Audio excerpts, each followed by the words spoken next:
1941포인트. 참 약합니다. 약해. 오늘 저는 쌍거리 매수 좀 기대했는데 수급 좀 살펴드릴까요? 외국인 기간 일단은 쌍거리 매도입니다.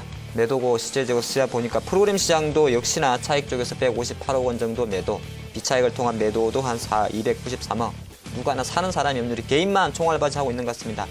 역시나 최근 어떤 시장에서 오늘도 보면 선물 이야기를 많이 하는데요. 그나마 오늘 조금 수급에서 특징적인 것은 외국인과 기관의 쌍거리 선물 매수는 지금 오전입니다만 진행된다는 겁니다. 그래서 투자자분들이 사실 주식 투자하시면서 선물 머리 아파서 잘 안 한다고 보고 있습니다만 가끔은 시장을 볼 때 선물 시장의 어떤 이야기를 좀 많이 하다 보니까 특히나 최근엔 조금 더 그런 것 같습니다.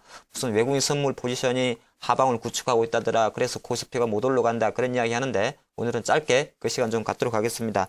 선물 매매 뭔지는 좀 간단히 좀 설명을 드렸겠죠. 선물은 별거 아닙니다. 사실 가장 퓨처 아니겠습니까? 미래에 대한 어떤 기대감으로 미리 계약을 하는 거죠. 그러다 보니까 거장 시장에서는 코스피 현물 시장, 즉 종합주가지수 100만 원에서 산 삼성전자가 90만 원에 떨어지면 어떡할까에 대한 어떤 방어 수단으로, 해칭 수단으로 사는 것이 그냥 선물이다. 그렇게 좀 간단히 정리를 해드리겠고요. 그럼 선물 시장이 보통 시장에서 어느 정도에서 시장에 영향을 미치냐? 즉 포지셔닝은 보통 어디서 많이 하냐면 21선이라든지 61선, 우리가 가장 기본적으로 액션이 들어가는 실제적으로 사가, 팔가를 판단하는 그런 수급선에서 선물 포지션이 시장에서 상당히 좀 중요하게 대두된다. 그런 말씀 좀 드리겠고, 현물 시장이 또 지금처럼 불안정한 시기, 디커플링이라는 표현되는 불안정이라는 시기라든지 급락을 한다든지 아니면은 정말 지겨운 박스권에 들어가게 되면은 이러한 실제적으로 투기적 세력, 그러니까 추세적 해칭으로 들어오는 어떤 주식이 떨어질 때 그것을 막기 위해서 손실을 감소시키기 위해서 들어오는 해칭 세력보다는 오히려 박스권 내에서 단기 시세 차익을 노리고자 하는 투기적 세력, 보통 외도독 현상을 초래할 수가 있습니다. 외도독, 꼬리가 몸통을 흔드는 개에 대해서 빗댄 표현인데요. 상당히 안 좋은 표현입니다. 그래서 이런 것이 선물 매매다 보는 것이고, 왜 최근 장에 이렇게 계속적으로 외국인 선물 포지션에 주목할 수밖에 없냐 하면은 선물 매매의 어떤 영향력을 좀 체크할 필요가 있습니다.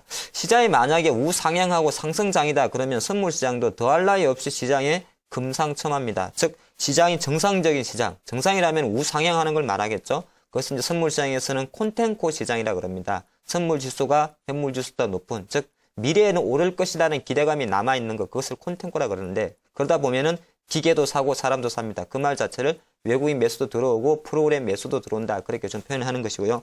그게 아니라 비정상적은 주식시장 관점에서는 내려가는 장이 될 수도 있고, 내려가려면 제대로 내려가든가 지금처럼 내려가지도 않고 어중간한 박스권에 갇히는 것을 비정상적인 시장이라고 해서 빼고 대신하 그럽니다. 즉 쉽게 말해서 후위로 뒤로 간다는 소리죠. 그렇기 때문에 그런 시장에서는 실제적으로 베이시스가 축소가 돼서 지금 보면은 사실 지난 1월 만기 이후에 차익 프로그램 매도는 계속 나오고 있습니다. 이것은 이제 베이시스 축소라 그러는데, 프로그램 매도도 기계도 팔고 있고 사람도 팔고 있고 그런 현상이 나오고요.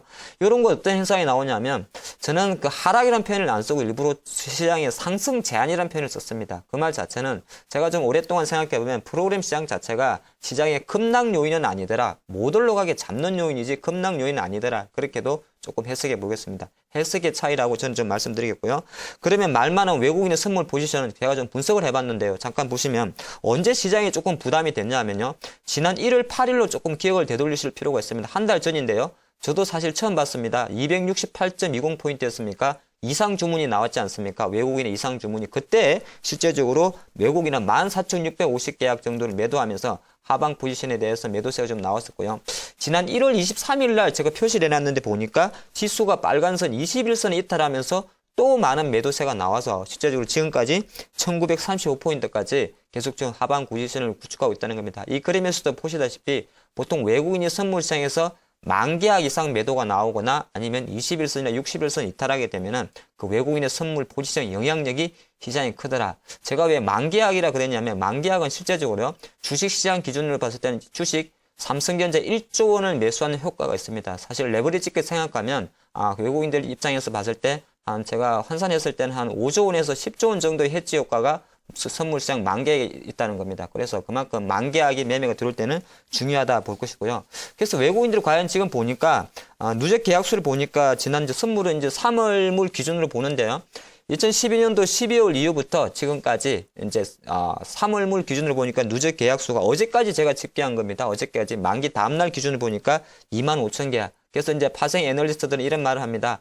2만 개 이상 넘는 임계치는 사실 과거 이제 데이터상에서 매도 임계치이기 때문에 이제는 외국인 선물을 살 것이다. 그런 이야기 하고 있는데요. 물론 그거는 확인해 봐야 될 것이고, 그래서 제가 오늘 이런 자료를 준비한 가장 큰 키워드는 시장이 현재 수준에서 반등을 하기 위해서는 가장 중요한 것은 현물 시장에서 외국인이 갑자기 매니 들어오는 것도 좋습니다만은 그 첫 번째 시그널은 외국인 선물 매수해서 들어오더라, 그렇게 보는 겁니다. 그래서 선물이 어느 정도 몇 포인트 중요한 것이 아니라 주식 투자자 입장에서는 정말 한 외국인이 선물에서 한 3,000계약에서 5,000계약 정도 사준다면 이제는 좀 뭔가 반등의 시그널이 오겠구나, 그렇게 잠깐 해석하는 것도 어떨까 싶습니다.